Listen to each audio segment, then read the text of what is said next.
لہذا مولانا روم نے بڑا شکوے کے انداز میں کہا تھا، چند خوانی حکمت یونانیہ، تم کب تک یونانیوں کی حکمت پڑھتے رہو گے، یونانیوں کا فلسفہ پڑھتے رہو گے، یونانیوں کی میٹا فزکس، یونانیوں کی منطق؟ چند خوانی حکمت یونانیہ، حکمت قرآنیہ راہم میں خان۔ کبھی ذرا قرآن مجید میں جو حکمت دی گئی ہے، جو فلسفہ دیا گیا ہے، جو حقائق بیان کیے گئے، کبھی ان پر توجہ۔ اللہ تعالیٰ توفیق، میری دلی آرزو ہوگی کہ آپ میں سے جو ذہین لوگ، ظاہر بات ہے کہ یہ میدان ہر شخص کا نہیں ہے۔ حضور صلی اللہ علیہ وسلم کا جو افرادی انفرادی سطح پر انقلاب برپا کرنے کا پروسیس ہے، 4 الفاظ ہیں،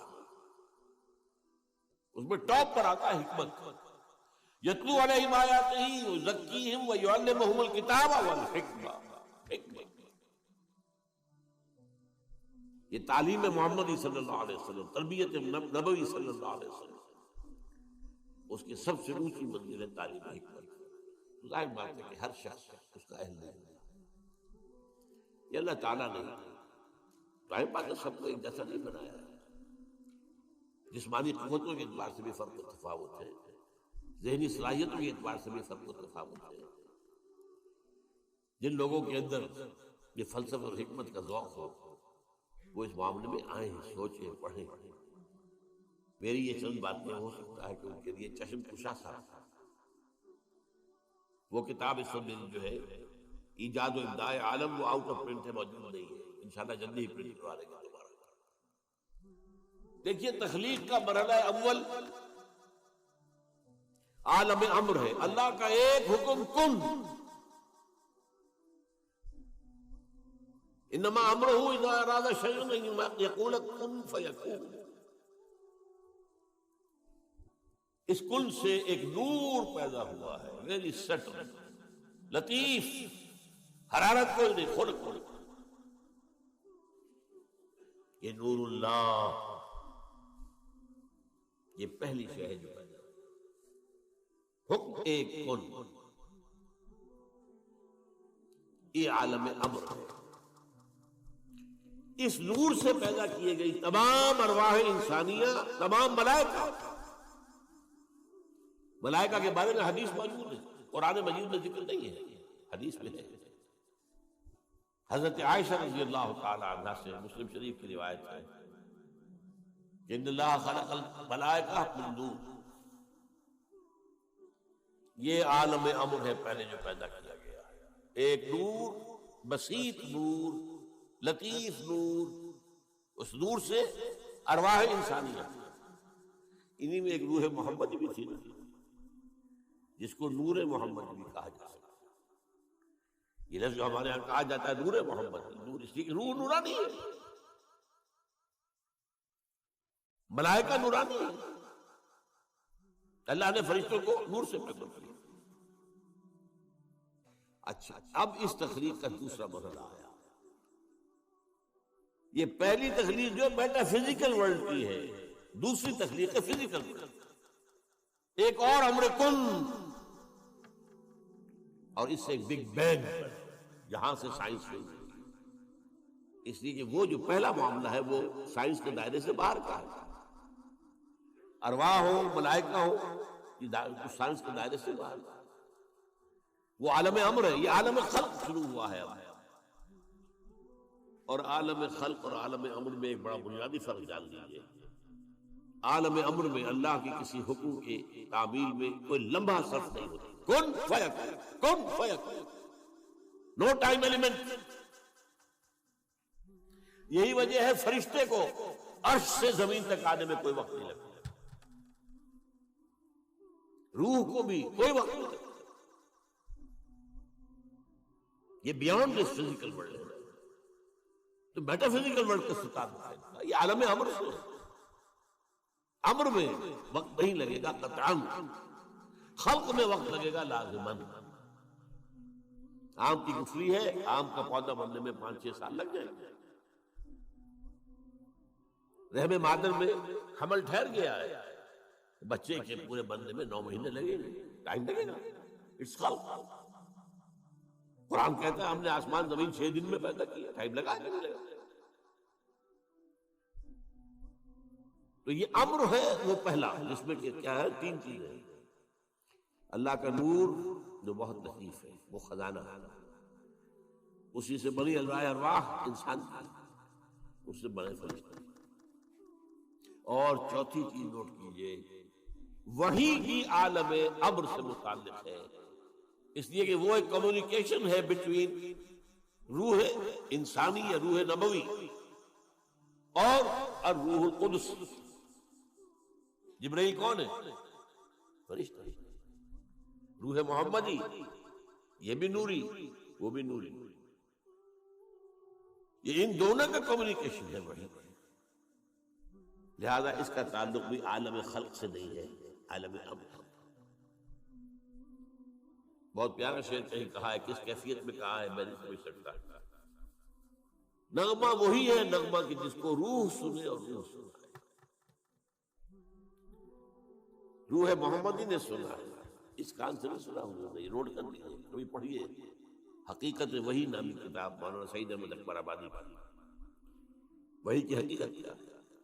وہی براہ راست قلب پر جاتی ہے، اس کان کے واسطے سے نہیں جاتی.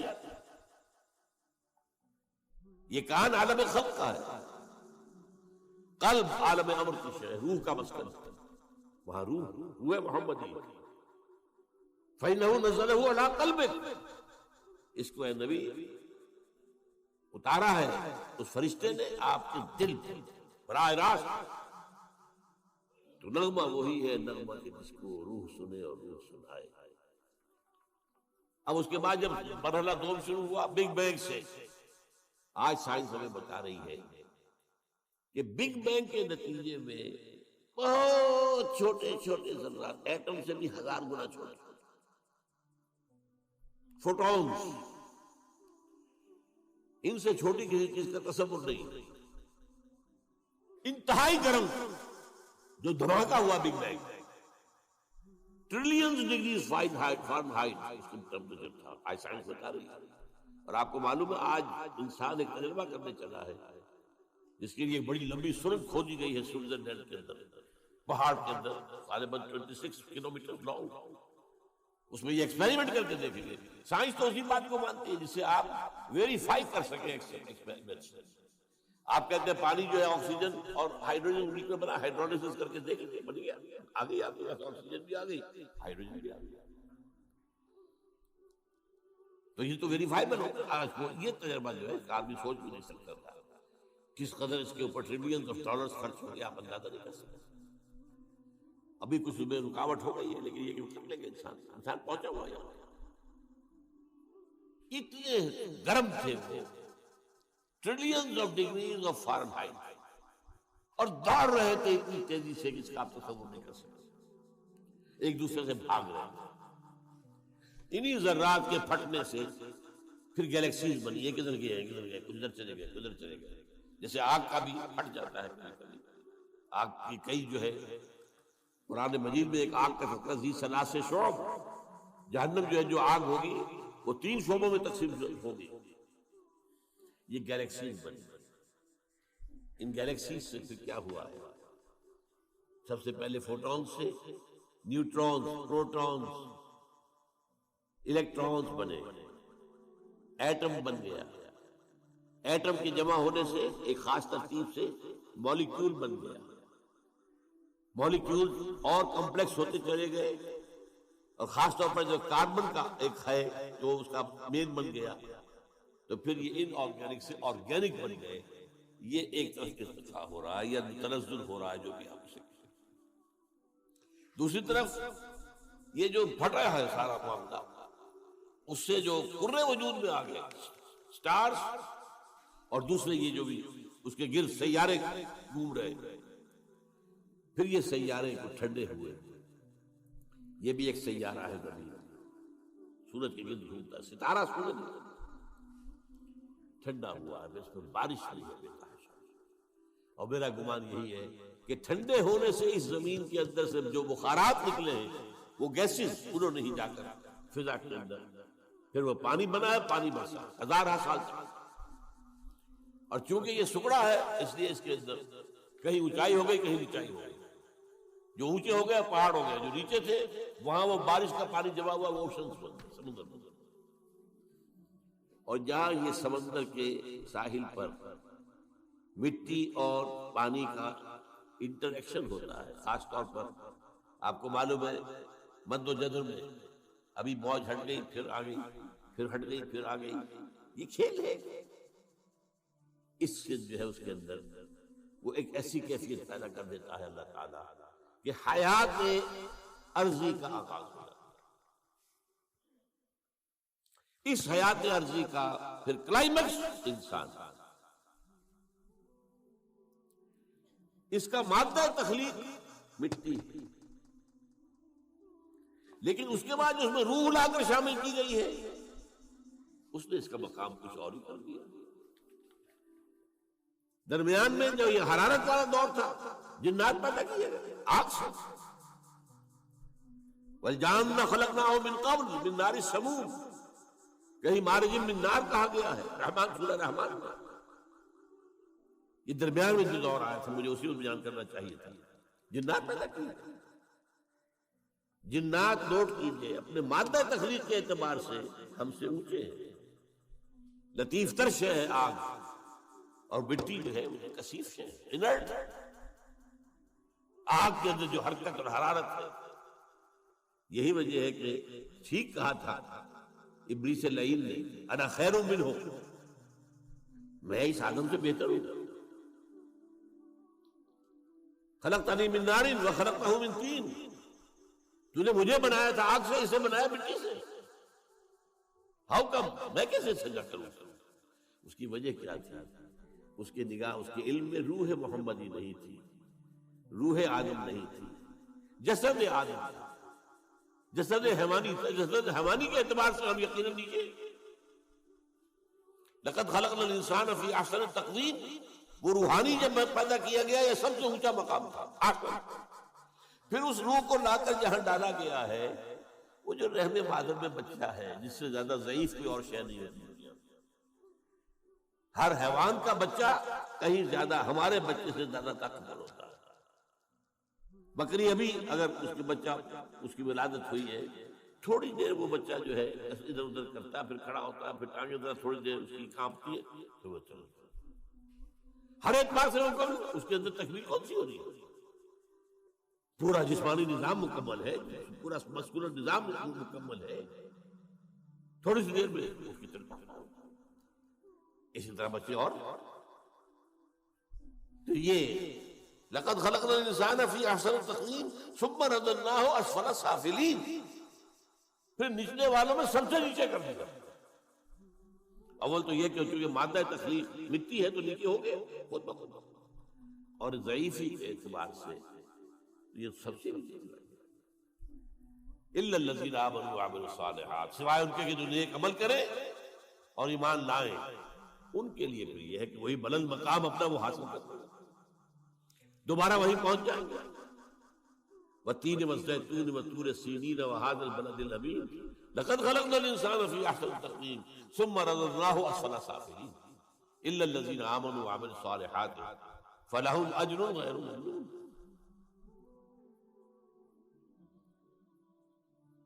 یہ ہے معاملہ انسان جنات. اب یہ جو انسان پیدا کیا گیا ہے، جیسا کہ میں نے بتایا، اس کا یہ بدن حیوانی جسم یہ عالم خلق سے ہے، اس کی روح عالم امر سے. یہ دو عالم جمع ہو گئے، جبکہ اللہ کے ہاتھ میں الا لہ الخلق والامر، دیکھو خلق اور امر دونوں اللہ کے ہاتھ میں، اللہ کے قبضہ قدرت میں. الا لہ الخلق والامر. باقی فرشتے صرف عالم امر کی شے ہے، جنات صرف عالم خلق کی شے ہے، باقی یہ پوری کائنات صرف عالم خلق کی شے ہے. انسان میں عالم امر اور عالم خلق جمع ہے.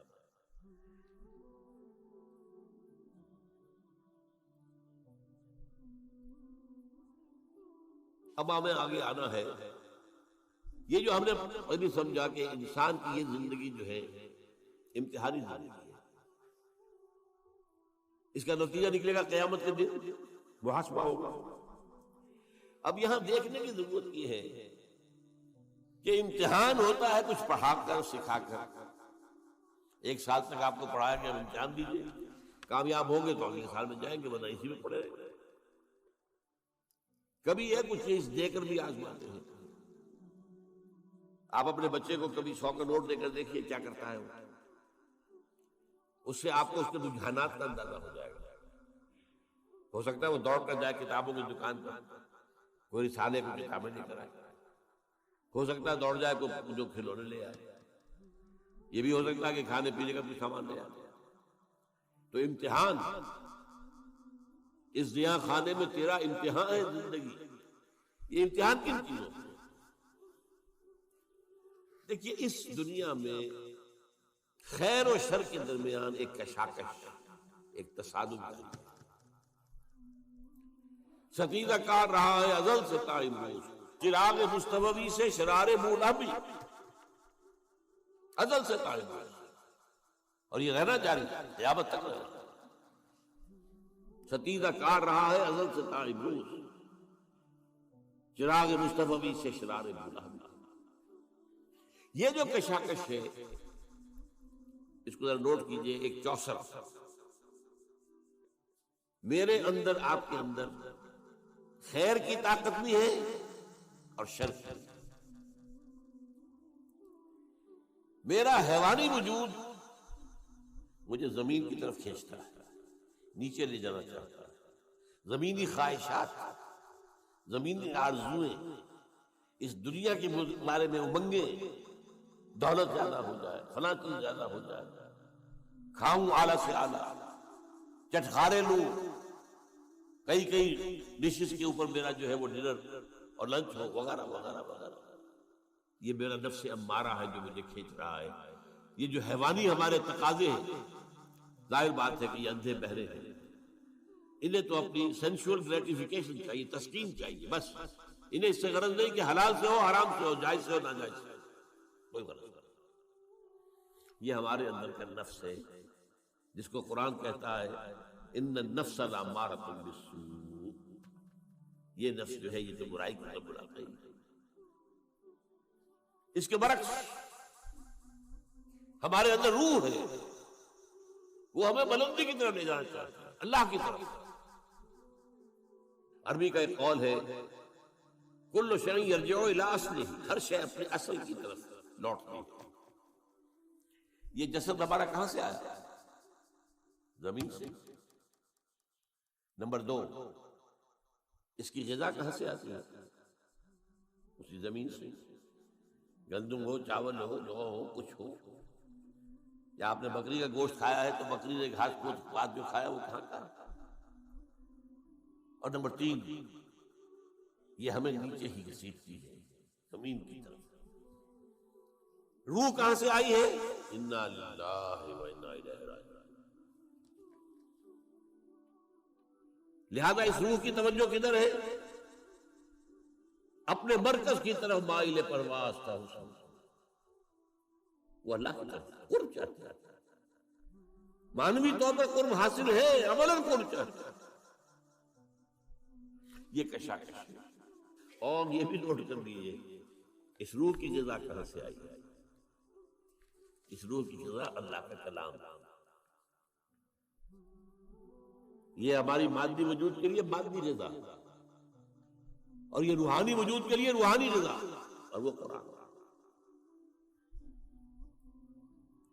البتہ اس کے ساتھ کچھ خارج میں بھی طاقتیں موجود ہیں، شر کی بھی اور خیر کی بھی. خارج میں ابلیس لعین، وہ بڑا جن شیطان، جس کو جب اللہ تعالیٰ نے رادہ درگاہ کر دیا تو اس نے ڈٹ کر اعلان کیا کہ اللہ میں ثابت کر دوں گا، مجھے مہلت دے دے، مجھے قیامت تک کے لیے زندگی دے دے میری، میں ثابت کر دوں گا کہ آدم اس قابل نہیں تھا جو تو نے پاس کو دیا، اور اس کی میں وہ ذریت کو تباہ کر کے چھوڑوں گا، برباد کر کے چھوڑوں گا، گمراہ کر کے چھوڑوں گا. وَلَن تَجِدَ أَكْثَرَهُمْ شَاكِرِينَ، اور دیکھ لو اللہ وقت آئے گا تو دیکھے گا کہ اس کے جو اولاد ہے اس کی اکثریت تیرے شکر گزار بندے نہیں ہوں گے۔ یہ چیلنج اس نے ابلیس نے دیا تھا، وہ اس کے اوپر ڈٹا ہوا ہے، اس کی ضروریت لشکر شیطانوں کے جنات میں سے یہ غیر مرئی ہے، نظر نہیں آتی۔ انہ یراکم من حیث لا ترونہم، وہ تو تمہیں وہاں سے تاکتے ہیں، دیکھتے ہیں، تم نہیں دیکھتے ہو، غیر مرئی۔ اور چونکہ لطیف مادہ ہے، لطیف آگ سے بنا ہے، لطیف ہے۔ ان الشیطان یجری من الانسان مجری الدم، حضور نے فرمایا شیطان انسان کے وجود میں خون کی طرح سرایت کرتا ہے، گردش کرتا ہے۔ اور اس کے ساتھ ہی نوٹ کر دیجئے ابلیس کے جو چیلے ہو جاتے ہیں انسانوں میں سے، وہ بھی اس کی پارٹی بن جاتے ہیں، حزب الشیطان۔ قرآن مجید میں سورہ مجادلہ میں ذکر ہے۔ اور آج جان لیجئے دنیا میں انسانوں میں شر کی سب سے بڑی قوت، ذہانت فطانت اس پر ختم ہو، سازش کی صلاحیت اس پر ختم ہو، اور وہ ہے سب سے بڑے ایجنٹ اس وقت ابلیس لعین کی دنیا میں، اور وہ ہے یہودی۔ ان کی طرف جو رسول اللہ نے بھیجے تھے حضرت عیسیٰ، جب ان کے جان کے درپے ہو گئے، قتل کرنے پر تل گئے، یہاں تک کہ اپنے بس پڑتے تو سولی پر چڑھوا دیا۔ یہ دوسری بات ہے اللہ نے کیا کیا، وہ ایک علیحدہ مسئلہ۔ اللہ نے انہیں آسمان پر اٹھایا، اور ایک اور شخص جو ہے جس کے بارے میں گمان یہی ہے، اور صحیح ہے یہ گمان، کہ جس شخص نے ان کے حواریین میں سے دھوکہ دے کر گرفتار کروایا تھا، اسی کی شکل بنا دی گئی حضرت مسیح کی، ولیکن شبہ لہم، اس کے اندر جو ہے شبیہ پیدا کر دی گئی حضرت عیسیٰ علیہ السلام کی، اور وہ سوری چڑھنا چاہیے تھا، وہ تو ڈیزرو اٹ۔ لیکن بہرحال وہ چونکہ یہودی طے کر کے اور اپنے بس پڑتے چڑھا دیا انہوں نے سولی پر، اس وقت سے وہ اللہ تعالیٰ کے ہاں سے مغضوب علیہم، ملعون، مردود یہ قرار پایا۔ اور اس کے بعد سے میں نے جیسے کہ کہا نہایت ذہین قوم، قرآن میں ایک جگہ آیا ہے اخترناہ علی علم عندنا، ہم نے اپنے علم کی بنیاد پر چنا تھا انہیں۔ دو جگہ قرآن مجید میں سورہ بقرہ ہی میں ہے، چھٹے رکوع کی پہلی آیت اور 15ویں رکوع کی پہلی آیت، یا بنی اسرائیل اذکروا نعمتی التی انعمت علیکم وانی فضلتکم علی العالمین، میں نے تمہیں تمام جہانوں پر فضیلت دی۔ لیکن اللہ کا قانون کیا ہے، جس قوم کی طرف رسول بھیجا جائے اگر وہ قوم بحیثیت مجموعی اس کا انکار کر دے اور اس کی جان کے درپے ہو جائے تو اس پر عذاب آتا رہا ہے، آخری عذاب، ہلاکت والا عذاب، عذاب استیصال، جیسے کہ حضرت ابراہیم، حضرت نوح علیہ السلام کی قوم غرق کی گئی، حضرت موسیٰ کے دور میں جو فرعون اور اس کا لاؤ لشکر غرق کیے گئے۔ اسی طریقے سے آپ کو معلوم ہے قوم ہود اور قوم صالح اور قوم شعیب، یہی ان کا انجام ہونا تھا، لیکن اللہ کی حکمت کچھ اور ہے، وہ ایک علیحدہ ایشو ہے۔ ان کو ابھی اس سزا سے بچا کر، لیکن دنیا میں ضربت علیہم الذلۃ والمسکنۃ وباؤوا بغضب من اللہ، اور ان کو مردود اور ملعون اور مغضوب علیہم بنا دیا۔ یہ ہے اس وقت دنیا میں ابلیس کے سب سے بڑے چیلے چاہتے ہیں، اور جیسا کہ میں نے عرض کیا ہے ان کی صلاحیت مسلم۔ آج کے اس دجالی دور میں زیادہ سے زیادہ سائنسدان بڑے جو ہیں یہودی ہیں، بڑے بڑے دجالی فکر کو جو لوگ دیکھ کے سامنے آئے ہیں، جنہوں نے اللہ سے اور دین سے اور روحانیت سے انسان کو ہٹا دیا ہے، سب یہودی ہیں۔ لینن یہودی تھا، اسٹالن یہودی تھا، یہ سب یہودی ہیں۔ ان کے اندر صلاحیت ہے، لیکن اب وہ ایول جینیس کے طور پر استعمال ہوگا۔ صلاحیت غلط اوپر جائے گی تو کیا ہوگا، جو کچھ کر رہے ہیں۔ بہرحال دوسری طرف خیر کی طاقت ہے، وہ کون ہے؟ وہ انبیاء ہیں، نبی ہیں، ان کے پیروکار ہیں، ان کے نقش قدم پر چلنے والے ہیں، اور ملائکہ بھی۔ جیسے نہ دیکھے والوں میں داعیان شر ابلیس اور شیاطین جن، اسی طرح نہ دیکھے جانے والوں میں داعی خیر ملائکہ۔ قرآن مجید میں آیا، ہم نے فرشتوں کو حکم دیا ان ثبتوا الذین آمنوا، جاؤ یہ غزوہ بدر جو ہو رہا ہے اہل ایمان کے قدموں کو مضبوط کر دو، جماعت قائم۔ انہوں نے آ کے مدد بھی کی، آئے غزوہ بدر میں کوئی شک نہیں، فرشتے آئے، اللہ نے وعدہ جو کیا نا پورا کیا۔ غزوہ احد میں بھی آئے ہیں، اللہ نے وعدہ کر دیا تھا، اپنا پورا کیا۔ وَلَقَدْ صَدَقَكُمُ اللَّهُ وَعْدَهُ إِذْ تَحُسُّونَهُم بِإِذْنِهِ، اللہ نے اپنا وعدہ پورا کر دیا تھا جب تم انہیں اپنے دشمنوں کو گاجر مولی کی طرح کاٹ رہے تھے۔ حَتَّىٰ إِذَا فَشِلْتُمْ وَتَنَازَعْتُمْ فِي الْأَمْرِ، لیکن جب تم ڈھیلے پڑے تم نے اور امر کے معاملے میں آپس میں جھگڑا کیا، حضور کے حکم کی خلاف ورزی کی، پھر اللہ نے پاسا پلٹ دیا۔ تو جو لوٹ کیجئے، خیر اور شر، میرے اندر بھی ایک بہت بڑا میدان کارزار ہے خیر و شر کا۔ میرا نفس ہے جو مجھے نیچے کھینچ رہا ہے، زمینی خواہشات، سینشول گریٹیفیکیشن۔ ایک میری روح ہے جو مجھے اوپر لے جانا چاہتا ہے، اللہ کے ساتھ مجھے جوڑنا چاہتا ہے، اللہ کے ساتھ تعلق قائم کرنا چاہتا ہے، یہ ہے میرے اندر۔ اور یہاں میں برسبیل تذکرہ کر دوں کہ میں فرائیڈ کا اس معنی میں بہت قائل ہوں۔ فرائیڈ نے بھی 3 لیول متعین کیے ہیں انسان کی معنوی شخصیت۔ دیکھیے ایک شخصیت میری ظاہری ہے، یہ چہرہ ہے، یہ ہاتھ ہے، پاؤں ہے، اس سے ہماری اناٹومی بحث کرے گی۔ یہ اناٹومی کے بعد جو ہے ہمارے اعضاء کے مختلف کیا وظائف ہیں، کیا کام اس نے کرنا ہے، کیا اس نے کرنا ہے، دل کا کام کیا ہے اور جگر کا، یہ فزیولوجی بحث کرے گی۔ لیکن ہماری معنوی شخصیت ایک اندر ہے، اس سے کون بحث کرتا ہے؟ سائیکالوجی۔ اس سائیکالوجی میں حالانکہ انتہائی یوں سمجھئے کہ غلط رخ پر انسان کو لے گیا ہے فرائیڈ، بہت غلط رخ پر، لیکن کم سے کم ایک ایکویٹی آف ویژن جو ہے، معاہدے کی گہرائی، اس کے بارے میں بتائی۔ اس نے بھی 3 لیول میں کیے انسان معنوی طور پر۔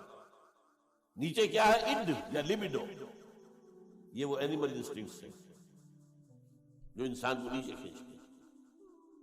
اس سے اوپر ایگو، خودی۔ تیسرا سپر ایگو۔ سپر ایگو اس نے معین کیا ہے کہ یہ اصل میں ہر معاشرے کے اندر کچھ معیارات ہوتے ہیں، ان معیارات جو ہے وہ ہانٹ کرتے ہیں انسان کو، یہ کام نہیں کرنا، یہ بھائی لوگوں کو اچھا نہیں لگتا ہے، لہذا یہ ایک سپر ایگو ہے جو ایگو کے اوپر اثر ڈالتا ہے۔ پھر ایگو اگر چاہتی ہے تو پھر وہ اپنے پورے وجود حیوانی کو کنٹرول کرتی ہے۔ اور یہ بھی ہے کہ every upper level controls, there is a restraint from the upper level to at the lower level۔ یہ ایگو اِڈ اور لیبیڈو کو کھینچ کر رکھتا ہے، سپر ایگو اس کو کھینچ کر رکھتا ہے۔ قرآن کے نزدیک یہ 3 لیولز کیا ہیں؟ لطیفہ نفس وہ ٹھیک ہے، بالکل وہی ہے جو فرائیڈ کہہ رہا ہے، کوئی شک نہیں، کوئی اختلاف نہیں۔ لطیفہ نفس، لطیفہ قلب وہ اس سے اوپر، لطیفہ روح،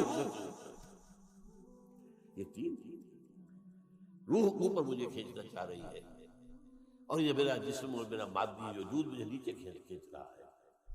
کعبہ میرے پیچھے ہے، کلیسا میرے آگے، ایمان مجھے روکے ہے تو کھینچے ہے مجھے کفر۔ کعبہ میرے پیچھے ہے، کلیسا میرے آگے، اسی کشمکش میں ہماری زندگی گزرتی ہے۔ اور دیکھیے اس قلب کا معاملہ کیا ہے، یہ جو جسمانی قلب ہے ہمارے اندر، اس کو بھی چین نہیں ہے، ہر وقت حرکت میں، ہر وقت، اور بدل رہا ہے، سکڑ رہا ہے، پھیل رہا ہے، سکڑ رہا ہے، پھیل رہا ہے، سکڑ رہا ہے، پھیل رہا ہے۔ اسی طریقے سے یہ مانوی قلب جو ہے، اس کا بھی کبھی رخ ہو جاتا ہے روح کی طرف، تو پورا وجود روحانی ہو جاتا ہے، اس لیے کہ قلب حاکم ہے، مبدأ ارادہ قلب۔ جب یہ روح کی طرف ہو جائے، آئینہ ہے جیسے، آئینہ ادھر ہو گیا تو وہ سارا ریفلیکٹ کرے گا، روح کا جو اثرات انوار و برکات وہ پورے وجود کو چھا جائے۔ اور اگر قلب کا رخ ہو گیا ہے نفس امارہ کی طرف، تو پوری انسانی شخصیت حیوانیت، بلکہ ہو سکتا ہے بربریت اس کے اوپر، یہ ہے قلب، ادھر کیا ہو جائے. اسی لیے اس سے اوپر جو شے ہے وہ اللہ تعالیٰ کا ایک حکم، اس کی مشیت ہے. حضور نے فرمایا ہے کہ تمام انسانوں کے دل اللہ کی 2 انگلیوں کے مابین ہیں، وہ جدھر چاہتا ہے پھیر دیتا ہے. جو خوش قسمت ہے اللہ اس کے دل کو رخ کو موڑ دیتا ہے روح کی طرف، خیر کی طرف، بھلائی کی طرف، نیکی کی طرف، ایمان کی طرف، تقویٰ کی طرف، جہاد فی سبیل اللہ کی طرف. اور جن کے بدقسمت جو ارن کرتے ہیں اپنے لیے اللہ کا عذاب، ان کا وہ قلب کا رخ کر دیا جاتا ہے، وہ نفس امارہ کی طرف، اب وہ حیوان، بل ہم اضل. قرآن مجید کہتا ہے حیوان ہی نہیں، ان سے بھی گئے گزرے. لَهُمْ قُلُوبٌ لَا يَفْقَهُونَ بِهَا وَلَهُمْ أَعْيُنٌ لَا يُبْصِرُونَ بِهَا وَلَهُمْ آذَانٌ لَا يَسْمَعُونَ بِهَا أُولَٰئِكَ كَالْأَنْعَامِ بَلْ هُمْ أَضَلُّ. یہ تو انسان نہیں ہے، حیوان ہے. دل ہے جسے یہ کام نہیں لیتے، سوچتے نہیں، آنکھیں دیکھتے ہیں، حیوانوں کا ساتھ دیکھنا دیکھتے ہیں. گاڑی آ رہی ہے، میں نے بھی دیکھ لیا، اپنی جان بچا لی. کتے نے بھی دیکھ لیا، وہی بچ گیا، مجھ سے زیادہ بچنے کی صلاحیت نہیں. تو یہ تو میں برابر ہوں. لیکن یہ اہل نظر ذوق نظر خوب ہے، لیکن جو شے کی حقیقت کو نہ سمجھے وہ نظر نہیں آتا. شے کی ظاہر تو کتے کو بھی نظر آ جائے. انسان تو وہ ہے کہ جو اشیاء کی حقیقت کو سمجھے. اور حضور نے فرمایا صلی اللہ علیہ وسلم، دعا ہے آپ کی، اللہم ارنی حقیقت الاشیاء کما ہی، اے اللہ مجھے اشیاء کی اصل حقیقت دکھا دے جیسے کہ وہ ہے. میں صرف ظاہر پر مطمئن نہیں رہنا چاہتا. ارنی حقیقت الاشیاء کما ہی، مجھے تو اشیاء کی حقیقت دکھا دے جیسے کہ پھر واقع وہ ہے. یہ اصل میں یہ آنکھ ہے دل کی آنکھ، یہ کان ہے دل کے کان. دیدن دیگر آموز سنیدن دیگر آموز. بہرحال اب اگلی بات سمجھیے، پھر دہرا لیجیے. اندر نفس امارہ ہے، انی لیبیڈو ہے، روح ہے، دی سول اور دی اسپرٹ، جو امر عرب ہے، کشاکش ہے. درمیان میں قلب، جو ادھر ہو جائے تو اس کا بول بالا، ادھر ہو جائے تو اس کا بول بالا. لیکن منبع ارادہ قلب ہے، ارادہ وہاں سے ابھرتا ہے. باہر کیا ہے؟ عزازیل، وہ ابلیس لعین اور اس کے جنات کے شیاطین کے جو جنات کے لشکر ہے وہ بھی ہے. دوسری طرف ملائکہ بھی ہے، وہ خیر کی طرف بلاتے ہیں. دوسری طرف اس کے بھی انسانوں کے اندر مرید ہے، ایجنٹ ہے، چیلے چانٹے ہیں. آج یہود سب سے بڑے ہیں، اور یہود کے اعلی کار واسپ ہیں، دی وائسٹ اینگلو سیکسن پروٹسٹنٹ. برطانیہ اور یو ایس اے سب سے بڑے چیلے چانٹے اہل کار ہیں یہودیوں. چنانچہ برطانیہ نے انہیں فلسطین میں دوبارہ آباد ہونے کی اجازت دی ہے 1917 میں بالفور ڈکلریشن کے ذریعے سے، اور امریکہ نے انہیں ریاست بنا کر دے دی ہے 1948 میں یونائٹڈ نیشن کے ذریعے سے. لیکن دوسری طرف انبیاء کے پیروکار بھی ہیں، جو انبیاء کے نقش قدم پر چلتے ہوئے لوگوں کو خیر کی طرف بلاتے ہیں، بھلائی کی دعوت دیتے. یہ مرئی ہے، جیسے یہودی نظر آ رہے ہیں مرئی ہے جو شیطان کا لشکر ہے، ایسے انبیاء کے پیروکار، ان کے نقش قدم پر چلنے والے، نصیحت کرنے والے، خیر کی طرف بلانے والے بنے. اب ایک بات، یہ داعیان شر یا داعیان خیر جو خارج میں ہیں، ان میں سے کسی کو انسان پر اختیار حاصل نہیں. وہ دعوت دے سکتے ہیں، وہ بہلا پھسلا کر، سمجھا کر، اچھے دائی ہیں وہ تبلیغ کے ذریعے سے، تلقین کے ذریعے سے، نصیحت کے ذریعے سے، تعلیم کے ذریعے سے. جو برائی کی طرف بلانے والے ہیں وہ تحریف سے، ترغیب سے دنیا کو مزین کر کے دکھا دیں. لَأُزَيِّنَنَّ لَهُمْ فِي الْأَرْضِ، یہ شیطان نے کہا تھا اللہ تعالیٰ سے، سورہ ہجر میں ہے، میں پوری زمین ان کے لیے مزین کر دوں گا. یہ اسی زمین کی دنیا اور دنیا کی زندگی ہی کے عاشق بن جائیں گے. اسی لیے کہا سورہ کہف کے اندر، اِنَّا جَعَلْنَا مَا عَلَى الْأَرْضِ زِینَةً لَهَا لِنَبْلُوَهُمْ أَيُّهُمْ أَحْسَنُ عَمَلًا. ہم نے زمین کے اوپر جو کچھ ہے اسے اس کا سنگھار بنا دیا ہے، حسن خوبی. یہ زیورات ہیں زمین پہ، انسان اسی کے حسن کا مطالعہ ہوتا رہ گیا، ہمیں بھول گیا۔ یہ سب ہم نے کیوں کیا تھا؟ انا جعلنا ما علی الارض زینۃ لہا لنبلوہم ایہم احسن عملا۔ رخ روشن کے آگے شمع رکھ کر وہ یہ کہتے ہیں ادھر جاتا ہے دیکھیں یا ادھر پروانہ آتا ہے۔ امتحان تو یہی تھی، ہماری طرف آتا ہے یا دنیا کی طرف جاتا ہے؟ یہ اصل میں وہ امتحان ہے۔ لیکن جیسا کہ میں نے کہا، کسی ابلیس کو بھی یہ اختیار نہیں ہے کہ آپ کو زبردستی غلط راستے پر لے جائے۔ وہ آپ کے سامنے دنیا میں خوشنما بنا دے گا، بدی کو خوشنما بنا کر پیش کرے گا، نیکی کی شکل دے دے گا، اس کے ذریعے بڑے اچھے الفاظ استعمال کر دے گا۔ جو یونائٹڈ نیشنز اسمبلی نے طے کر دیا ہے کہ پروسٹیٹیوشن کو پروسٹیٹیوشن نہ کہو، سیکس ورکرز کہو۔ یہ کیا ہو رہا ہے؟ ہومو سیکسولیٹی کو بالکل یہ نہ سمجھو کہ ان نیچرل بات ہے، نیچرل انکلینیشن۔ اور یہ کون کر رہا ہے؟ United Nations Organization General Assembly کر رہی ہے۔ اس لیے اس وقت وہ یہود کے شکنجے میں، فرنگ کی لگے جہاں پنجے یہود۔ اسی طریقے سے انبیاء بھی کسی کو زبردستی سیدھے راستے پر نہیں لا سکتے۔ نہ کوئی اور داعی خیر، کوئی اور بھلائی کی طرف بلانے والا کوئی نہیں۔ ان کا کام کیا ہے؟ بشیر۔ یہ اصطلاح ذرا نوٹ کر لیجیے۔ اب کار نبوت کے ضمن کی اصطلاحات ہیں۔ وما نرسل المرسلین الا مبشرین ومنذرین، وما ارسلناک الا مبشرا ونذیرا۔ یہ دو الفاظ سب سے زیادہ استعمال ہوئے، بشارت دینے والے اور خبردار کرنے والے۔ دیکھو غلط راستے پر جاؤ گے تو جہنم کا راستہ ہے، جہنم میں جاؤ گے، خبردار کر دیا ہم نے۔ فقط انذرتکم، میں نے تمہیں خبردار کر دیا۔ غلط راستے پر جاؤ گے جہنم ہے، اچھے راستے پر جاؤ گے جنت ہے، بشارت ہے۔ اور جو کوئی اچھے راستے پر آئے اسے تھپکی دینا، بشارت دینا، دل جوئی کرنا۔ نحن اولیاؤکم فی الحیات الدنیا وفی الآخرہ۔ فرشتے کہتے ہیں اہل ایمان سے، گھبراؤ نہیں، تکلیفوں میں زمین مت گھبراؤ، آزمائی سے نہ گھبراؤ، ہم تمہارے ساتھی ہیں، مددگار ہیں، مشفنا ہیں، دنیا کی زندگی میں بھی آخرت میں۔ تو چاہے داعیان خیر ہو چاہے داعیان شر ہو، کسی کو کوئی اختیار کسی انسان پر حاصل نہیں۔ قرآن مجید میں بھی اللہ تعالیٰ نے ابلیس سے کیا دیا؟ تم نے مہلت مانگی ہے، میں دے رہا ہوں، لیکن ان عبادی لیس لک علیہم سلطان، میرے بندوں پر تمہیں اختیار کوئی نہیں ہوگا۔ تم بہلاؤ، دھوکہ دو، سبز باغ دکھاؤ، جس طرح چاہو، جو چاہو زور لگا دو، لیکن تمہیں اختیار نہیں۔ جو آئے گا اپنے اختیار سے، اس کا اپنا قلب ہوگا، پھر وہ جدھر روح موڑ دے اس کو۔ اگر وہ قلب جو ہے وہ ہو گیا روح کی طرف تو نجات ہو گئی، اور اگر ہو گیا نفس امارہ کی طرف تو بیڑا غرق ہو گیا۔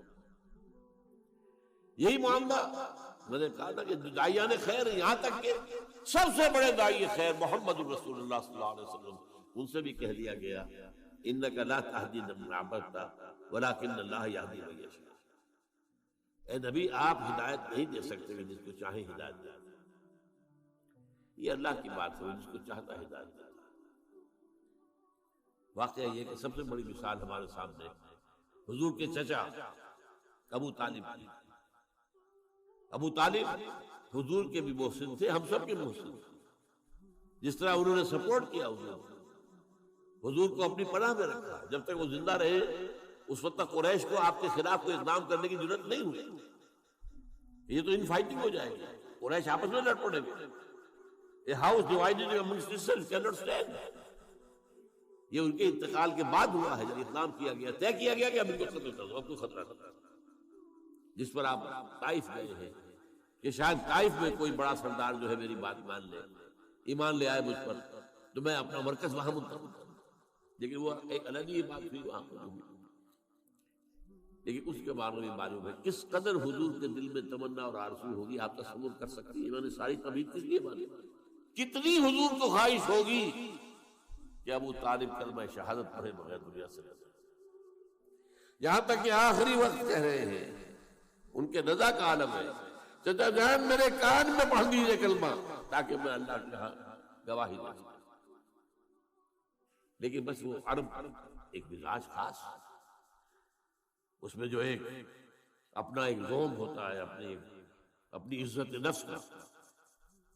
بھتیجے میں جانتا ہوں کہ تیرے دین سے بہتر کوئی دین نہیں ہے، لیکن میں اس وقت یہ کلمہ شہادت نہیں پڑھنا چاہتا. عرب کی عورتیں یہ نہ کہے کہ وہ طالب موت کے ڈر سے اس نے اپنا مذہب تبدیل کیا. بہرحال کہنے کی بات کیا تھی؟ نبی کیا ہوتے ہیں؟ بشیر، نذیر، داعی اللہ. اپنی جگہ پر روشنی کا مینارہ، سراج منیرہ، معلم، مربی، مزکی، یہ ساری کیفیات جو ہے انبیاء کے ساتھ ہیں. اور نبیوں کے نقش قدم پر چل کر جو لوگ خدمت خلق کرے، لوگوں کو صحیح راستے پر لائے، ان کے لیے بھی یہی الفاظ ہوں. تمام سابقہ انبیاء کے لیے بھی یہی الفاظ تھے.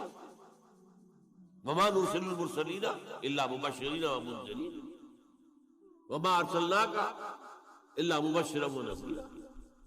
بشیر، نذیر. اچھا، اس میں ایک اور اصطلاح آ گئی. اس انذار، تبشیر، تبلیغ، تعلیم، نصیحت، اس کے نتیجے میں جو بات قائم ہوگی اس کے لیے ایک لفظ ہے شاہد. شاہدن علیکم. علی آتا ہے عربی زبان میں مخالفت کے لیے.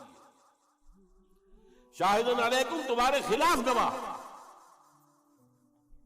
یہ سب سے پہلے یہ اصطلاح، یہ باقی اصطلاحات تو بعد میں آئی ہے، لیکن یہ کہ آپ کو معلوم ہے کہ سورہ احزاب میں سب کو جمع کر دیا گیا ہے. یا ایھا النبی انا ارسلناک شاہدا ومبشرا ونذیرا وداعیا الی اللہ باذنہ وسراجا منیرا. لیکن سب سے پہلے سورہ مزمل پہ لفظ آ گیا. مزمل بہت شروع کی صورت. انا ارسلنا الیکم رسولا شاہدا علیکم کما ارسلنا الی فرعون رسولا فعصى فرعون الرسول فاخذناه اخذا وبيلا فكيف تتقون ان كفرتم يوما يجعل الولدان شيبا السماء منفطر به كان وعده مفعولا. ہم نے دیکھو بھیج دیا ہے تمہاری طرف اپنا ایک رسول جو تم پر گواہ بن کر آیا تمہارے خلاف. یہ خلاف طرف کیوں آیا؟ یہاں پر نوٹ کیجیے. شہید کے معنی ہے گواہ، بلکہ لفظی معنی اصل میں کیا ہے؟ جو شخص موجود ہو، شاہد، غائب، شاہد و غائب، شاہد. لیکن اس کے پھر دو معنی اس میں اضافی طور پر پیدا ہوگا. جو کسی موقع پر موجود ہوگا وہی صحیح گواہ بھی ہے، تو شاہد گواہ بھی ہے. جو کوئی موقع پر ہوگا وہ آپ کی مدد بھی کر سکتا ہے، ورنہ آپ کا چاہے گہرا ہی دوست ہے، وہ آپ وہ ہے ہی تو کیا مدد کرے گا، تو اس سے مددگار بھی ہوگا. لَكَفَىٰ بِاللَّهِ شَهِيدًا، اللہ کافی ہے آپ کی مدد کے لیے. اب شہادت گواہی کے معنی میں آتا ہے تو اس کے دو رخ ہیں. ہر مقدمے میں ایک مدعی ہے، ایک مدعا علیہ ہے. اگر آپ کی گواہی مدعی کے حق میں جا رہی ہے تو اس کے لیے لام آئے گا، شہدہ لہو، اس کے حق میں گواہی ہوئی. اور اگر اس کے خلاف جا رہی ہے تو شہدہ علیہ. یہ لام اور علا کا جو فرق ہے اس کو اچھی طرح ایک اور حدیث کے حوالے سے یاد کر لیجئے. حضور نے فرمایا القرآن حجت لک او علیک. یہ قرآن یا تو حجت ہے تمہارے حق میں یا تمہارے خلاف. اسے اپنے حق میں حجت بنانا ہے تو اس کے اوپر عمل کرو، اس کو پڑھو، اس کو سمجھو، اسے اپنا امام بناؤ، اس کی پیروی کرو، تب یہ تمہارے حق میں گواہی دے. اللہ یہ مجھے پڑھتا تھا، مجھ پر غور کرتا تھا، مجھ پر عمل کرتا تھا، میری تبلیغ کرتا تھا. اے اللہ اس نے تو اپنے آپ کو وقف کر دیا تھا تعلیم و تعلم قرآن کے لیے، قرآن کے سمجھنے اور سمجھانے کے لیے. تو لہو یہ قرآن آپ کے حق میں گواہی بنے گا. جیسا کہ ایک حدیث میں آتا ہے کہ رمضان مبارک میں اگر آپ نے راتوں کو جاگ کر قرآن مجید کو پڑھا ہے اور دن میں آپ نے روزے رکھے ہیں، حضور نے فرمایا الصیام والقرآن یشفعان للعبد. روزہ اور قرآن بندے کے حق میں گواہی دیں گے، شفاعت کریں گے. یقول الصیام، روزہ یہ کہے گا منعتہ الطعام بالنہار، اے اللہ تیرے اس بندے کو میں نے روکے رکھے کھانے سے، فشفعنی فیہ، تو میری شفاعت قبول فرما اس کے اندر۔ ویقول القرآن منعتہ النوم باللیل، میں نے اسے رات کو سونے سے روکے رکھا، فشفعنی فیہ، تو میری شفاعت اس کے حق میں قبول فرما۔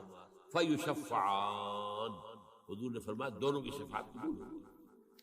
تو القرآن حجت لک او علیک، اسی طرح علی جب ہے، یہ اصل میں قرآن مجید کی اہم اصطلاح تک ہم پہنچ گئے، اور یہ ہمارا آج کا آخری موضوع ہے۔ کار رسالت کے لیے قرآن کی اصطلاح ہے شہادت علی الناس۔ وہ کیوں ہے؟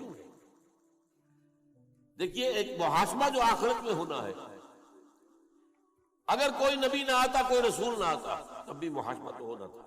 کیوں؟ ہم نے تمہیں سمع و بصر دیا تھا کہ نہیں؟ عقل دی تھی کہ نہیں؟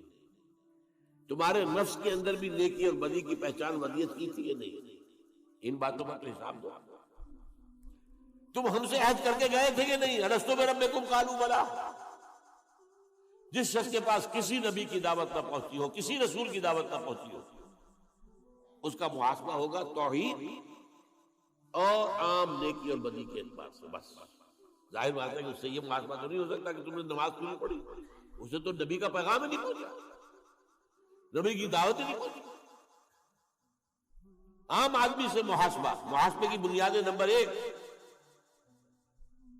لقد خلقنا الانسان من نطفة امشاج نبتلیہ فجعلناہ سمیعا بصیرا، ہم نے انسان کو ملے جلے نطفے سے پیدا کیا تاکہ اسے آزمائیں، تو ہم نے اسے سماعت دی، بصارت دی، اس سے آگے بڑھ کر عقل دی، فؤاد دی۔ ان السمع والبصر والفؤاد کل اولئک کان عنہ مسئولا، ان سب کے بارے میں محاسبہ ہوگا۔ پھر تمہارے اندر نفس وما سواہا فالہمہا فجورہا وتقواہا، یہ جو ہمارا نفس ہے، سب سے نچلا جو حصہ، یہ بھی انسانی نفس جو ہے، وہ عام حیوانی نفس کی طرح نہیں ہے۔ انسانی نفس کے اندر نیکی اور بدی کا شعور پیدا کر دیا گیا۔ ہر انسان جانتا ہے بنیادی طور پر کہ جھوٹ بولنا برا ہے، سچ بولنا اچھا ہے۔ کون نہیں جانتا؟ یہ بیسک موریلٹی ہے۔ اس لیے قرآن نیکیوں کو کہتا ہے معروف، جو لوگوں کے نزدیک پہچان والی ہے، پہچان میں آتی ہے، اچھی ہے، اور منکر وہ جس سے کہ انسان کی طبیعت ابا کرے، نفرت کرے، وہ منکر ہے۔ اس لیے فطرت انسان میں موجود ہے۔ وَنَفْسٍ وَمَا سَوَّاهَا فَأَلْهَمَهَا فُجُورَهَا وَتَقْوَاهَا، پھر تمہارے اندر ہماری وہ روح تھی موجود، اس روح کے اندر اللہ کی معرفت بھی موجود ہے، ڈورمنٹ ہے، سوئی ہوئی ہے، اللہ کی محبت میں خابیدہ ہے۔ اس کو بیدار کرنے کے لیے اللہ تعالیٰ کی طرف سے جو کلام ربانی کی بارش اس پر ہوتی ہے، جب غذا ملتی ہے روح کو کلام ربانی کی، تو پھر اس کے اندر کی صلاحیتیں بڑھتی ہیں۔ ان چیزوں کی بنیاد پر محاسبہ آخرت ہوگا، لیکن اللہ تعالیٰ نے اس میں اتمام کیا ہے، تکمیل کی ہے، اتمام حجت کیا ہے، قطع عذر کیا ہے شہادت کے ذریعے سے۔ وہ کیا ہے؟ نبیوں کے بھیجنے کا سلسلہ، کتابوں کے بھیجنے کا سلسلہ، وحی کے بھیجنے کا سلسلہ۔ نبی خیر کی دعوت دیتے رہیں گے، بدی سے روکتے رہیں گے، خیر کو اجاگر کریں گے، بدی کی بھی پہچان اور بڑھا دیں گے تمہارے اندر۔ یہ کام گویا کہ امتحان آسان ہو گیا، یہ میڈ ایزی ہماری سیریز سمجھیے۔ نہ آتی نبوت تب بھی امتحان تھا، خلق الموت والحیات لیبلوکم ایکم احسن عملا۔ اور ہو سکتا ہے کہ کوئی انسان، بہت انسان ایسے دنیا میں رہے ہو جن کے پاس کسی نبی اور کسی رسول کا پیغام پہنچا ہی نہیں، تو ان کا بھی محاسبہ تو ہوگا۔ وہ جو انہیں سمع و بصر کی صلاحیت دی، عقل و خرد کی صلاحیت دی، نیکی بدی کی پہچان دی، روح کے اندر اپنی معرفت رکھی، روح کے اندر اپنی محبت رکھی، ان 5 چیزوں کی بنیاد پر every human being is responsible, accountable on the day of judgment۔ لیکن جب نبی آ گئے، ان کے اندر مکمل انسانیت کی ایک سیرت اور صورت بھی نظر آ گئی، اس اخلاق کا پیکر، اس سیرت و کردار کا مجسمہ بھی سب سامنے آ گیا۔ وحی کی دعوت بھی سامنے آ گئی. اس نے جو ہے روح کے اندر جو چیزیں چھپی ہوئی دبی ہوئی تھی انہیں اجاگر کیا. اس سے گویا کہ اب دو کام ہو گئے. یہاں حق کو پہچاننا آسان، حق پر چلنا آسان. لیکن آخرت میں یہی نبی کھڑے ہوں گے، رسول کھڑے ہوں گے، گواہی دیں گے اے اللہ ہم نے ان تک تیرا پیغام پہنچا دیا.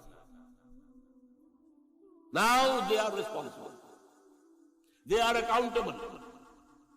یہ جواب دہ ہیں. اب یہ نہیں کہہ سکتے کہ انہیں پیغام پہنچے ہی نہیں.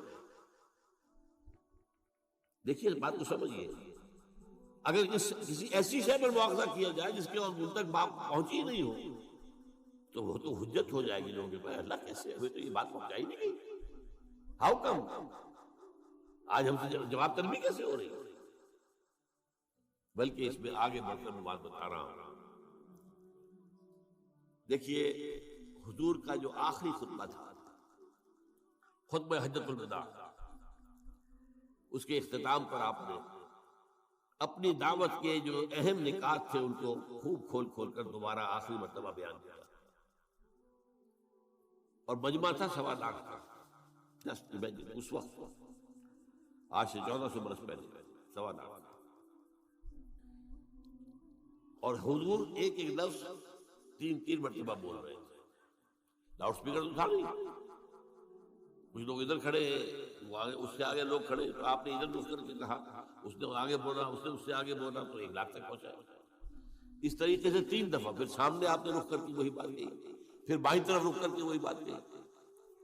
جب آپ کا خطبہ ختم ہو گیا تو آپ نے سوال کیا، الا هل بلغت؟ لوگوں میں نے پہنچا دیا یا نہیں؟ اور حیرت ہوتی ہے کہ اس کے جواب میں صحابہ نے 4 باتیں کہی. عام طور پر صحابہ کا جو انداز ہوتا تھا، حضور جب پوچھتے تھے کوئی سوال، عام طور پر کہتے تھے اللہ و رسولہ عالم.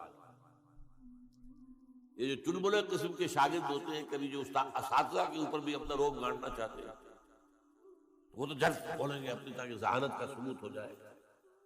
لیکن حضور کے وہ شاگرد بہت مؤدب لوگ تھے. اللہ و رسولہ عالم.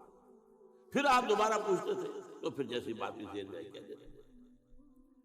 آپ نے سوال کیا اتدرون من المفلس؟ کون ہے تمہارے خیال میں مفلس کون ہے؟ اللہ و رسولہ عالم. آپ نے پھر دوبارہ پوچھا، پھر بتایا المفلس عندنا من لا درہم لہ ولا دینار. مفلس تو ہم اسی کو سمجھتے ہیں جس کے پاس درہم نہیں، دینار نہیں. پھر آپ نے اپنی بات بتائی، وہ میں سننے کی بیان کر رہا ہوں.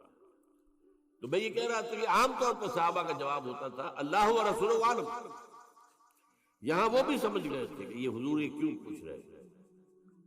ایک رسپانسبلٹی تھی جو آئی تھی، جس کو سورہ مزمل میں کہا کہ انا سنلقی علیک قولا ثقیلا، ہم آپ پر ایک بڑا بھاری بوجھ ڈالنے والے. وہ کندھوں پر آیا تھا، جس کے لیے تنبیہ بھی آ گئی سورہ مائدہ میں، یا ایھا الرسول بلغ ما انزل الیک من ربک وان لم تفعل فما بلغت رسالتہ. اے رسول پہنچا دو جو کچھ بھی نازل ہوا ہے آپ پر آپ کے رب کی طرف سے، اور اگر ایسا نہ کیا تو رسالت کا حق ادا نہیں ہوگا. آپ دیکھتے ہیں قرآن مجید میں وہ آیات بھی ہم پڑھتے ہیں جن میں بظاہر حضور سے اظہار ناراضگی اللہ نے کیا ہے، اظہار خفگی کیا ہے، یا کسی چیز پر روکا ہے ٹوکا. میں سادہ سخت لفظ نہیں بولنا چاہتا، حالانکہ الفاظ بڑے سخت. یا ایھا النبی لم تحرم ما احل اللہ لک تبتغی مرضات ازواجک. اے نبی کیوں حرام ٹھہرا رہے ہو اپنے اوپر وہ شے جو اللہ نے حلال کی ہے اپنی بیویوں کی رضا جوئی کے لیے؟ کتنی سخت بات. عبس وتولی ان جاءہ الاعمی وما یدریک لعلہ یزکیٰ. ایک پیر صاحب ہے ملتان کے، ان کو مجھے باقاعدہ پیغام بھیجا کہ آپ جب یہ آیتیں پڑھا کریں ترجمہ نہ کیا کریں.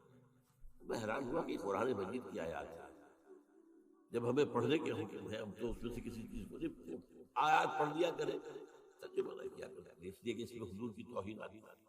تو میں سمجھتا ہوں کہ جتنا بھی آدمی ادب سے بات کر سکے، لیکن ہمیں یہ قرآن مجید جیسا کہ حضور نے پہنچا دیا تو ہم اس میں سے کوئی کمی بیشی کرنے والے کون؟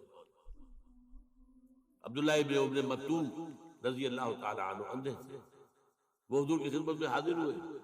اس وقت حضور کے پاس سرداران قریش کی ایک جماعت جمع تھی، گفتگو ہو رہی تھی. اب یہ بیچارے نابینا، انہیں کیا پتا کون لوگ یہ بار بار دخل دے رہے ہیں، حضور کو اپنی طرف متوجہ کرنا چاہ رہے ہیں. حضور کو ناگوار گزرا، آپ کے ماتھے پر بل پڑ گئے. عبس وتولی، اس نے تیوری چڑھا دی، ماتھے پر بل پڑ گئے. انجاہ الاعمی، اس لیے کہ اس کے پاس ایک اندھا آیا تھا. ومات یدریک لعلہ یزکیٰ، تمہیں کیا پتا شاید کہ وہ تزکیہ اختیار کرتا ہے، اور یذکر فتنفعہ الذکریٰ، یا اسے نصیحت مل جاتی ہے آپ کی گفتگو سے اور وہ نصیحت اسے مفید ہوتی ہے. اما من استغنیٰ فانت لہ تصدیٰ، جو استغنا کرتے ہیں، ابا کرتے ہیں، پیٹھ موڑتے ہیں، آپ ان کے پیچھے لگے ہوئے، ان کے پیچھے پڑے ہوئے. وما علیک الا یزکیٰ، اگر وہ نہیں تزکیہ اختیار کر رہے تو آپ پر کوئی الزام نہیں ہے. وما من جاءک یسعی وہو یخشی فانت عنہ تلہیٰ، اور جو آیا ہے چل کر وہ تو چاہتا ہے تزکیہ حاصل کرنا، ان کی طرف سے آپ عدم توجہ فرما رہے ہیں. یہ بھی ہمیں پہنچا دیا کہ بلغ ما انزل الیک من ربک وان لم تفعل فما بلغت رسالتہ. اب یہ جو بوجھ تھا اس کی ذمہ داری کا، حضور کو معاملہ معلوم تھا، اس لیے کہ سورہ اعراف میں یہ آیت آ چکی تھی. نوٹ کیجیے، آیت نمبر 6 ہے فَلَنَسْأَلَنَّ الَّذِينَ أُرْسِلَ إِلَيْهِمْ وَلَنَسْأَلَنَّ الْمُرْسَلِينَ، ہم لازماً پوچھ کر رہیں گے ان سے بھی جن کی طرف رسولوں کو بھیجا، اور ان سے بھی جنہیں رسول بنا کر بھیجا. تو آپ نے یہ جو کیا، کیوں؟ الا هل بلغت انا نشهد انك بلغت رسالتہ وادیت الامانۃ وکشفت الغمۃ ونصحت الامۃ. 4 بار حضور ہم کو آپ نے حق رسالت ادا کر دیا، حق امانت ادا کر دیا. یہ قرآن آپ کے پاس امانت ہے، ہمارے بھی اللہ نے بھیجا تھا، آپ کی ذمہ تھا ہمیں پہنچانا، آپ نے پہنچا دیا. آپ نے ہماری خیر خواہی کا حق ادا کر دیا، اور آپ نے گمراہیوں کے بادل چھاڑ دیے. 3 مرتبہ سوال کیا آپ، الا هل بلغت انا نشهد انك قد بلغت الرسالة واديت الامانة ونصحت الامة وكشفت الغمة. پھر نگاہ اٹھائیے آسمان کی طرف، انگشت شہادت سے اشارہ کیا، اللہم اشہد اللہم اشہد اللہم اشہد. اللہ تو نہیں، میں نے اپنا حق ادا کر دیا. یہ مان رہے ہیں کہ میں نے پہنچا دیا، یہ گواہی دے رہے ہیں کہ میں نے پہنچا دیا. اب قیامت کے دن کیا ہوگا؟ ہر امت پر جب ایک کلیکٹیو قسم کی وہاں پر رسپانسبلٹی آئے گی. ایک تو ہے ہر شخص کا انفرادی حساب، کلہم آتی ہے یوم القیامت فردا. پہلے ایک اجتماعی فیصلہ، اس وقت جو ہے وہ ہر اس امت کا جو رسول ہے وہ کھڑے ہو کر ٹیسٹیفائی کرے گا، اے اللہ تیرا جو پیغام مجھ تک آیا تھا میں نے پہنچا دیا تھا. Now they are responsible. یہ ہے وہ معاملہ جو قیامت میں ہوگا. اور سورہ نساء کی 41ویں آیت میں سے نقشہ کھینچا گیا.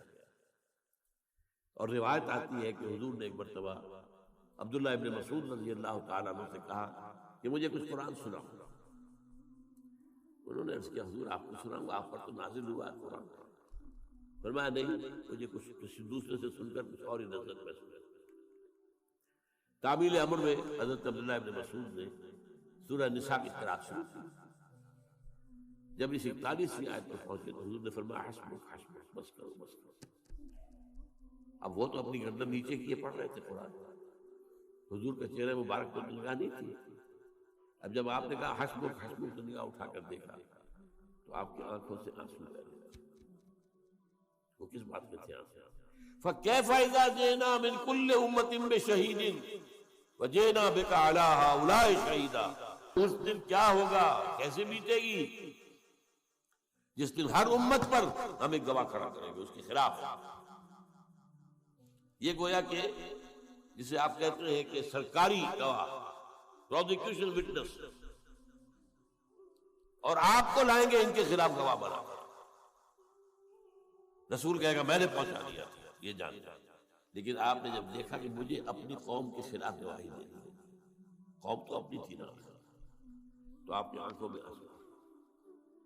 یہ ہے شہادت حق، یہ ہے درحق. اس کے بعد اب کوئی عذر باقی نہیں رہ جاتا انسان کے پاس. چنانچہ سورہ نساء میں اس مسئلے کو، اس معاملے کو اور کھول کر بیان کر دیا. ایک ہی آیت میں بہت سے انبیاء کا ذکر ہے اور ان کا نام لینے کے بعد فرمایا رسلا مبشرین و منذرین. ان رسولوں کو ہم نے بھیجا مبشر اور منذر بنا کر. وہی دونوں اصطلاحات. وما نرسل المرسلین الا مبشرین و منذرین. یا ایھا النبی انا ارسلناک شاہدا و مبشرا و نذیرا وداعیا الی اللہ باذنہ وسراجا منیرا.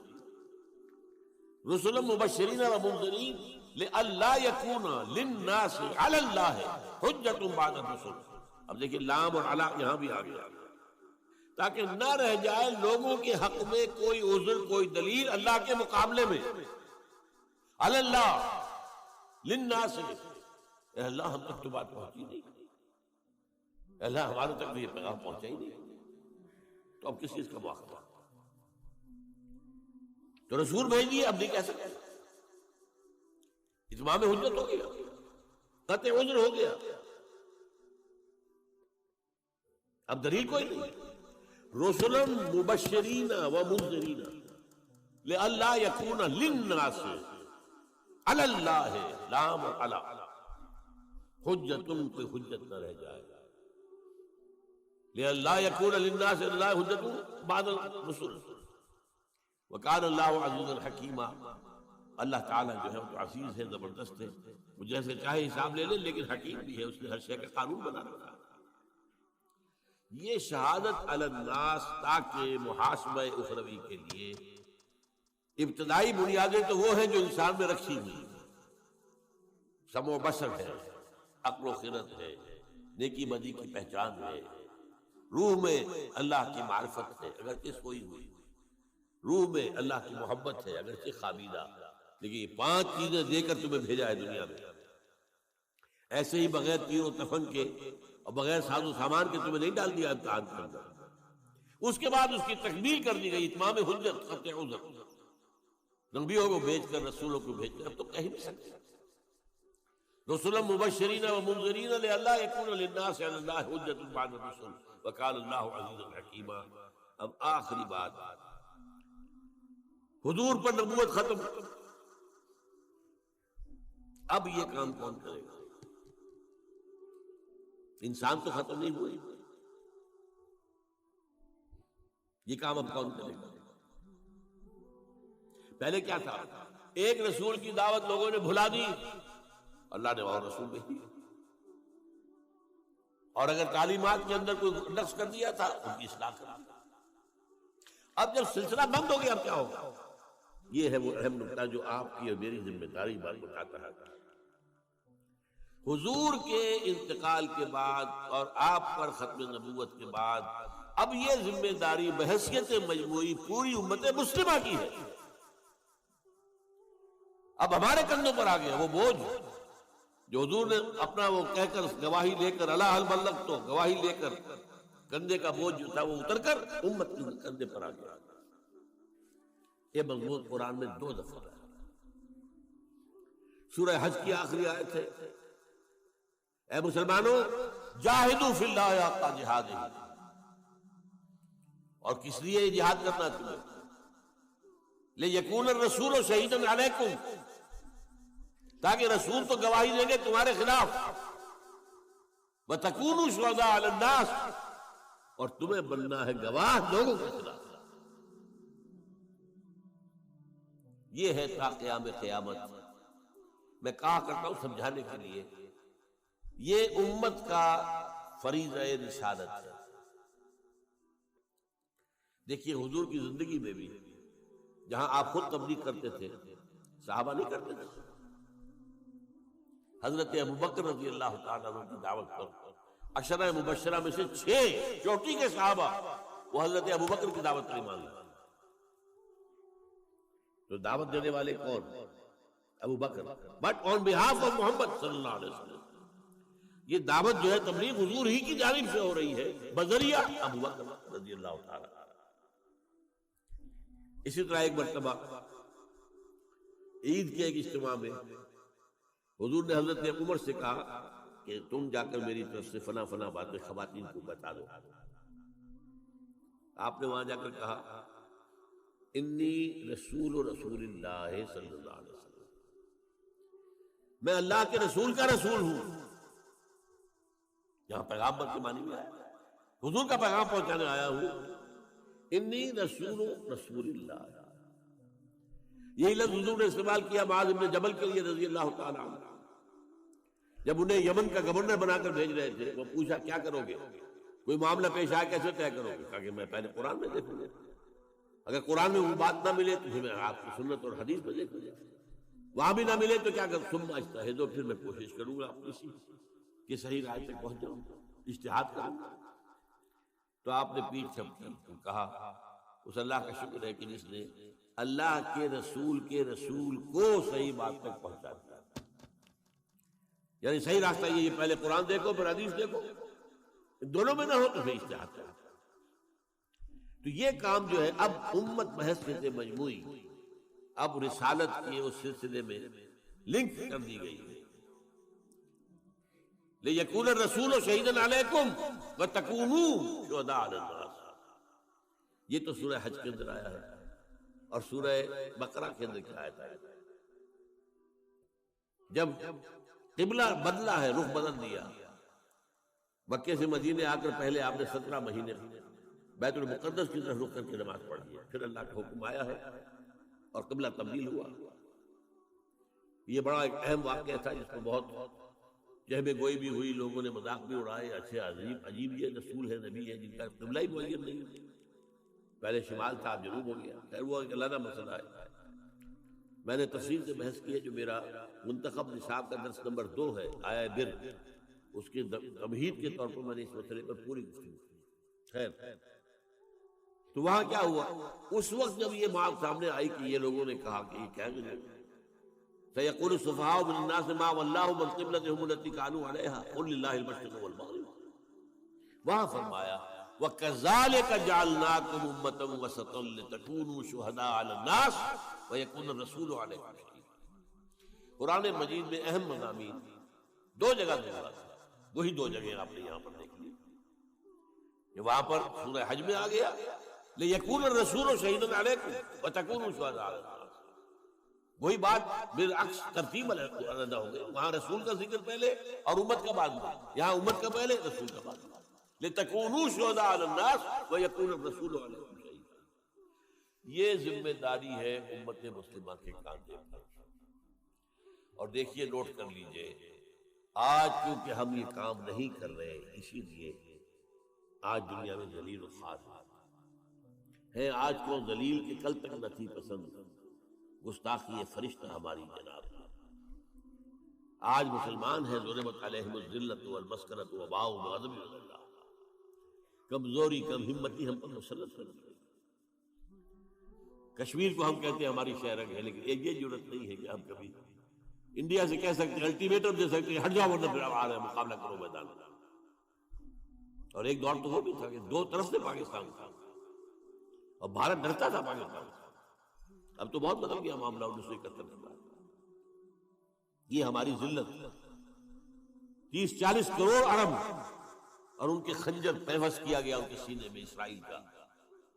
اب بولتے بھی نہیں، کوئی بولتا بھی نہیں، بات بھی نہیں. جو کچھ ہو رہا ہے، جو ظلم ہو رہے ہیں جو وہاں کے فلسطینیوں پر، کس کو نہیں بات. اور آج پوری دنیا میں ذرا سوچئے، کبھی خون کہیں بہتا ہے تو مسلمان کا ہو گیا مانند آب ارزاں مسلمان کا لہو. وہ چاہے صومالیہ تھا، وہ چچنیا تھا، کوسوو تھا، بوسنیا تھا اور فلپائنز تھا، یہاں تو ہو ہی رہا تھا. فلسطین اور کشمیر 60 سال سے، اور اب جو ہوا ہے 8 سال سے، جو افغانستان میں ہوا، جو عراق میں ہوا، اب جو ہو رہا ہے ہمارے، یہ ان کی جنگ ہے جو ہم لڑ رہے ہیں، ہم پر مسلط کر دی گئی ہے. اور سب سے بڑی کامیابی امریکہ کی یہ ہے کہ اس نے ہمیں یہ باور کرا دیا ہمارے عام لوگوں کو کہ یہ ہماری جنگ ہے. لا حول ولا قوت الا باللہ. اندھا ہوگا کوئی شخص جو کہے گا کہ یہ ہماری جنگ ہے. ہماری جنگ تھی تو کہاں تھی پہلے؟ یہ افغانستان پر حملے سے پہلے امریکہ کی کہاں تھی یہ جنگ؟ اگر ہماری جنگ تھی تو ہم مدد مانگتے نا امریکہ سے، انہوں نے مدد مانگی. یو آر ود اس اور اگینسٹ اس؟ کروسیڈ وہ شروع کر رہے تھے اور اس کا ثبوت موجود ہے. نکلنے والا فلاڈلفیا سے ایک رسالہ موجود ہے، ٹرمپٹ، دی فلاڈلفیا ٹرمپٹ. اس کے ایک مہینے پہلے کا جو شمارہ ہے 9/11 جو ہے وہ سن 2001 میں ہوا ہے، ستمبر میں. اگست کے شمارے میں اس کا جو ایڈیٹر ہے یہ وہی ہے جو ایونجلسٹ نیو کونز ہیں. یہ یہودیوں سے بڑھ کر پیروکار اور سپورٹر. ان کے الفاظ میں نے بہت عام کیے ہیں. 2 کتابیں میرے ہیں جن کی پشت کے اوپر یہ عبارت اور تصویر میں نے پوری دے رکھی ہے، اور اندر اس کے جو ہے اس کا بیک گراؤنڈ. الفاظ سنیے. Many people think that crusades are a matter of the past, over forever, but they are wrong. Preparations are being made. August 2001 جو لکھا گیا ہوگا جولائی 2001 میں. Preparations are being made for the last crusade, which will be the bloodiest of all. جتنی پہلی ہوئی ہے 250 برس تک جاری رہی تھی صلیبی جنگ. 10 دورے آئے اس میں، ایک آیا دوسرا گیا پھر آیا دوسرا آیا، کبھی ادھر کبھی ادھر. آپ کو معلوم ہے کہ کتنے طویل عرصے تک 88 برس تک یہ بیت المقدس پر قبضہ رہا یہودیوں. پھر لیا اس کو واپس صلاح الدین ایوبی نے. پھر تھوڑے عرصے کے بعد دوبارہ عیسائیوں نے لیا. یہ تو لمبی جنگ تھی 250 برس. لیکن اس 250 برس میں بھی اتنے آدمی نہیں مرے ہوں گے جتنے آج تک مر چکے افغانستان میں اور عراق میں خاص طور. یہ سب کیوں ہو رہا ہے؟ یہ اس لیے ہو رہا ہے کہ اللہ کے عذاب ہے. شہادت علی الناس کا تقاضا تھا کہ ہم دنیا میں اللہ کا دین قائم کر کے دکھاتے دنیا کو اور دعوت دیتے. Come and see with your own eyes this is the deen of Allah. Come and see. اب تو کیا ہے، لوگ ہم سے کہتے ہیں اسلام کہاں ہے؟ وہ تو کتابوں میں لکھا ہوا ہے، کہیں ہے تو نہیں. ہاں مذہب ہے، نماز ہے، روزہ ہے، حج ہے، زکات ہے، اس سے کسی کو کوئی تکلیف نہیں ہوتی. ان کا نظام انٹیکٹ رہے. انگریز کو کیا تکلیف تھی ہماری نماز پڑھنے سے؟ امریکہ کو کیا تکلیف ہے؟ وہاں ہم گئے ہیں، لوگ گئے ہیں مسلمان، انہوں نے مسجدیں بنا لی ہیں، چرچ خریدے ہیں اور سینیگوگز خریدے ہیں اور انہوں نے مسجد بنا لیا ہے. انہوں نے روکا. مذہب سے کوئی جنگی نہیں ہوتی. جنگ ہے اسلامی نظام، خلافت، سیاسی نظام، معاشی نظام، سماجی نظام، تہذیبی نظام اسلام کا، وہ کسی صورت قابل قبول نہیں. آج وہ ہمارے اپنے اندر نہیں. پوری دنیا میں سیکولرزم ہے، پوری دنیا میں بینکنگ ہے اور سود کی بنیاد پر سارا کاروبار چل رہا ہے. اور جو کچھ بے حیائی وغیرہ کا معاملہ ابھی ہمارے ہاں عالم اسلام میں کچھ کم تھا، جو تیزی کے ساتھ اب جو بڑھ رہا ہے معاملہ، معلوم ہوتا ہے کہ وہ کمی بھی ہم جلدی پوری کر دیں گے. یہ تو ہے تاریخ ایسپیکٹ. اور روشن یہ ہے کہ صحیح احادیث حضور کی موجود ہے. اس دنیا کی خاتمے سے قبل پورے روئے ارضی پر اللہ کا دین غالب آ کر رہے گا، جیسے کہ حضور نے اپنے دست مبارک سے غالب کیا تھا آج سے 1400 برس قبل ہوگا. اور اشارے بھی ہیں عرب سے کسی مشرقی ملک کی طرف جو ہے اشارے ہیں. بار ہمارا کام یہ ہے کہ ہم اس کے لیے اپنا تن من دھن لگا دیں کہ ہمیں یہ کام کرنا ہے، ہر حال میں کرنا ہے. اللہ کے دین کو غالب کر کے اس کی ایک عملی شکل دنیا کو دکھانی ہے، تاکہ ہم شہادت علی الناس کا جو فریضہ حضور کے انتقال کے بعد اب ہم پر بحیثیت مجموعی آ گیا ہے اس کا حق ادا کر سکے. اقول قولی ھذا واستغفر اللہ لی ولکم ولسائر المسلمین والمسلمات.